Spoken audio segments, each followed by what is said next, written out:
everyone, this is Rachel. Welcome to another Crafty Button Designs tutorial. Today we are going to make printable wall art that you can hang in your home or your office, and we also are going to focus on the techniques using blend modes. Photoshop has 6 groups of blending modes, and the top 3 are self-explanatory, being normal, darken, or brighten.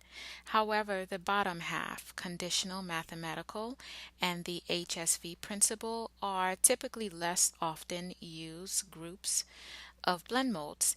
And today we are going to focus on the conditional blend mode, and specifically we're going to focus on overlay, soft light, and pin light.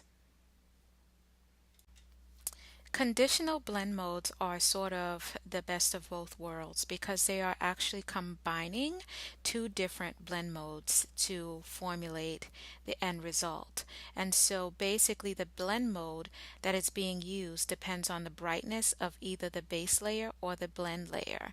And so you can see on the right illustration, the blend layer is actually the layer that you're going to choose to add a conditional mode, and the base layer is the background or the bottom layer. So depending on the colors within the base layer or the background layer, then your blend mode will actually either change in brightness and hue, and it's just an awesome effect for mixed media artists.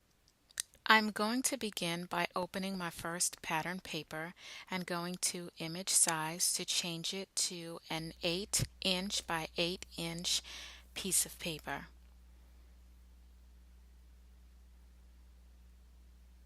Next, I'm going to choose my second pattern paper and place it into Photoshop.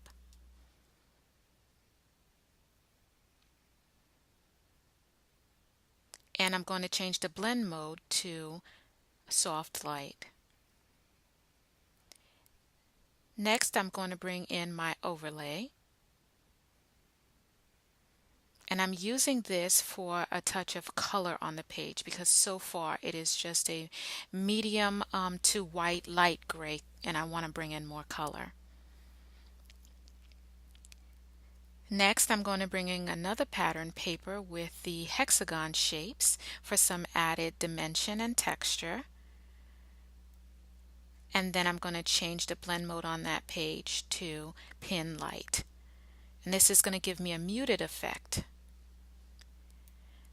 So because I want a little bit more color on the page, I'm going to bring back my overlay. I'm just going to move it into position closer to the top right side. And next I'm going to bring in some more texture and dimension. And I'm going to move that over to the right side of the page as well. And right now I'm just building up my textures. Next, I'm going to bring in a dark gray overlay, which is great because it's just going to take on the texture of the page, but I'm going to end up changing the blend mode to overlay so that it ends up looking like it's part of the page. Next, I'm going to bring in some more texture, and this is a text stamp which is faded, and that's perfect because I don't want anything to overshadow any one layer that I've placed so far. And next I'm moving on to the doll stamp. I'm going to place that onto my page.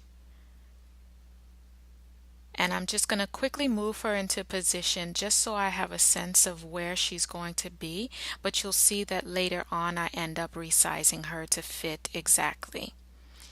And I'm just looking for a small shadow just to give her a little bit of dimension. Next, I'm going to bring in my paper,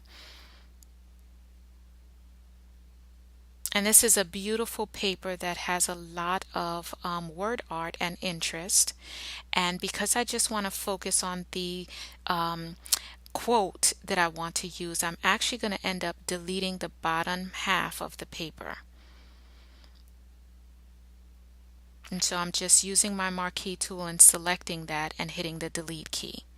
Now I'm going to change my blend mode, and I'm going to change it to pin light, and that's going to let some light and color from the background layer come through on top. So I'm just going to reposition that and make it my focal word art for my page.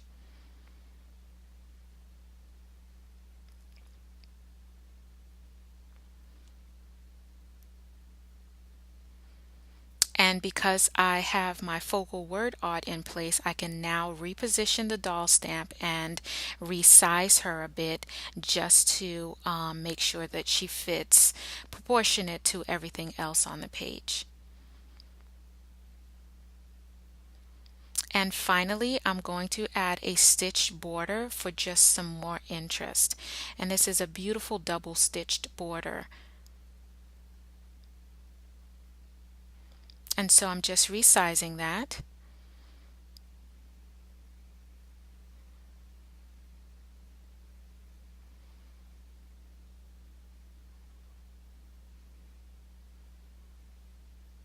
And I'm also going to add a small stitch drop shadow just to give that a little bit more emphasis.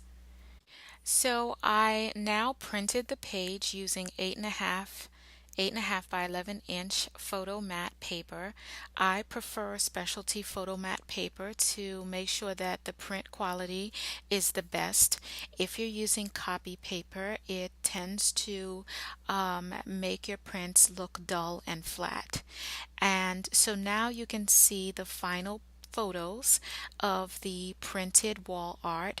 I put it in an 8 by 8 frame that I got at my local craft store, and it's ready to go on my walls. It can go on my desk, or I can even give this out as a present. So I hope you enjoyed this tutorial and you got inspired. Please remember to click, rate, and subscribe to my YouTube channel so that other artists may find these informational videos as well. Thanks. See you next time.